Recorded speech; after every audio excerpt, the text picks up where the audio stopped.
வணக்கம், நான் உங்கள் ராணி பேசுகிறேங்க. இன்றைக்கி நெய் மீன் ரோஸ்ட் எப்படிங்கிறத காட்டுறேங்க. அதுக்கு என்னென்ன தேவைன்னு சொல்கிறேங்க. நான் ஃபஸ்ட்டு மீன் வாஷ் பண்ணி நல்லா மசாலா போட்டு மேக்னேட் பண்ணி வச்சுட்டேங்க. 2 ஹவர்ஸ்க்கு மேலே ஆகுது.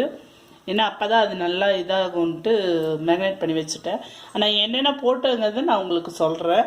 ஃபஸ்ட்டு இது மீன் நெய் மீனுங்க. இந்த மீன் வாங்கிட்டு ஃபஸ்ட்டு அலசி எடுத்துட்டு கல்லுப்பும் மஞ்சப்பொடியும் போட்டு நல்லா மிக்ஸ் பண்ணி மறுபடியும் 2-3 டைம் கழுவிடுங்க. கழுவிட்டு அதுக்கப்புறமா மீன் வறுவல் மசாலா தான் பாருங்கள், மீன் வறுவல் மசாலா. இந்த மசாலா 2 ஸ்பூன் போட்டுக்கோங்க. கொஞ்சம் காரப்பொடி போட்டுக்கோங்க, ஒரு 1/2 ஸ்பூன் காரப்பொடி. உப்பு தேவையான அளவு போட்டு எக்கு உடச்சி விட்டு இஞ்சி பூண்டு பேஸ்ட் போட்டிருக்கேங்க. நான் இஞ்சி பூண்டு பேஸ்ட் போட்டால் எங்கள் வீட்டில் பிடிக்குங்கிறதுனால போட்டிருக்கேன். உங்களுக்கு அந்த ஃப்ளேவர் பிடிக்கலன்னா இஞ்சி பூண்டு தவிர்த்துடலாம். இது 1 கிலோ மீனுங்க. இதுக்கு தேவையான அளவு எங்களுக்கு எவ்வளோ டேஸ்ட் வேணுமோ அந்த அளவுக்கு நான் உப்பு சேர்த்துருக்கேன். நீங்கள் பார்த்து போட்டுக்கோங்க உங்களுக்கு. ஏன்னா நம்ம வாஷ் பண்ணும்போதே உப்பு போடுறதுனால கொஞ்சம் அந்த உப்பு அதில் இறங்கும். 2வது போடும்போது பார்த்து போட்டுக்கோங்க.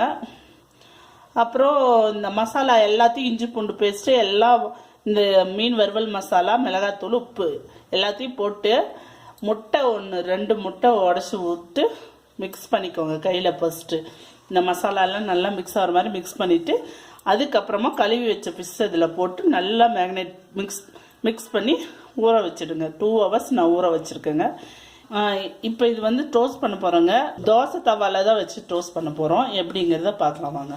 தோசைக்கல் வச்சுருக்குங்க, இரும்பு கல். இப்போ இதில் நெய் 1 ஸ்பூன் விட்டு நல்லா அந்த கல் ஃபுல்லாமே நீங்கள் இது பண்ணிக்கோங்க.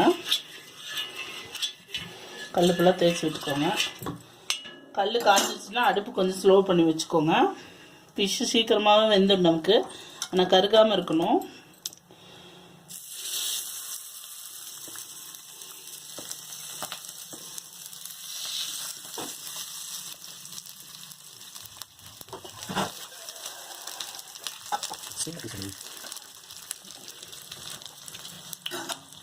நெய் விட்டாச்சுங்க. இப்போ நம்ம ஒரு லிட்டு மாதிரி ஏதாவது மூடி போட்டு இப்படி க்ளோஸ் பண்ணி வச்சுருவோம்.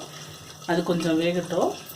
ஏன்னா அடுப்பு சிம்மில் தான் வச்சுருக்கோம், நல்லா வேகணும். ஆகிருக்குங்க.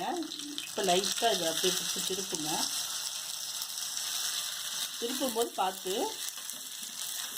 புதுசாக சமைக்கிறவங்க ஜாக்கிரதையாக செய்யணும்.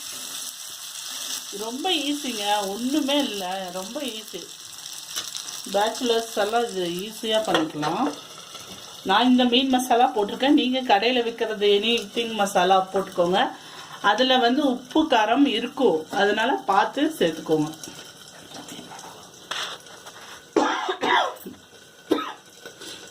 நீங்கள் எந்த மீன் வேணாலும் வாங்கி கழுவும் போது நல்லா கழுவிக்கோங்க. ரொம்ப ஒவ்வொரு மீன் கவுச்சி ஸ்மெல் வரும்பாங்க ஒருத்தர். நீங்கள் 2வது கழுவும் போது நான் உப்பும் இதுவும் மஞ்சப்பொடியும் சொன்னேன் இல்லைங்களா, அந்த ஸ்டேஜில் கொஞ்சம் தயிரும் போட்டுக்கலாம். இல்லைன்னா லெமன் 1 புழிஞ்சு விட்டு, நல்லா லெமன் புழிஞ்சு வச்சிடக்கூடாது மீனை. டக்குன்னு அந்த செகண்ட்லேயே தண்ணியை ஊற்றி கழுவிடணும். அப்போ தான் நல்லாயிருக்கும், அந்த கவுச்சி ஸ்மெல் நல்லா போகும். இப்போ எங்களுக்கு மீன் வறுக்கிறோம், ஆனால் மீன் லைட்டாக அந்த வறுக்கிற ஸ்மெல் வரும், ஆனால் கவுச்சி ஸ்மெல் இருக்காது. கழுவுனாமனா கவுச்சி ஸ்மெல் வரும் இல்லைங்களா, அது அந்த அளவுக்கு இருக்காது. சில மீன்ஸ் எல்லாம் ரொம்ப கவுச்சி ஸ்மெல், மத்தியெல்லாம் நல்லாவே ஸ்மெல் வரும். இன்னொரு வாட்டி மறுபடியும் திருப்பி போடுங்க.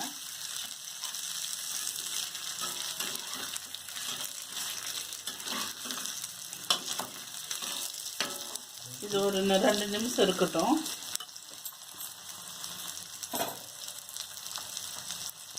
பாருங்க, இந்த மாதிரி கொஞ்சம் எஜ்ஜில் இது பண்ணி அப்படியே வைங்க ஒரு 2 நிமிஷம்.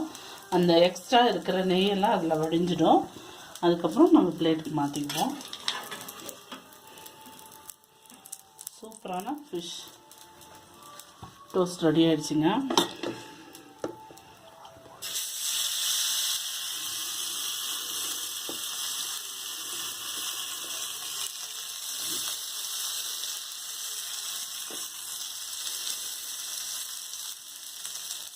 ஃபஸ்ட் டைம் போடும்போது தான் கொஞ்சம் நெய் நிறைய விடணுமா இருக்கும்.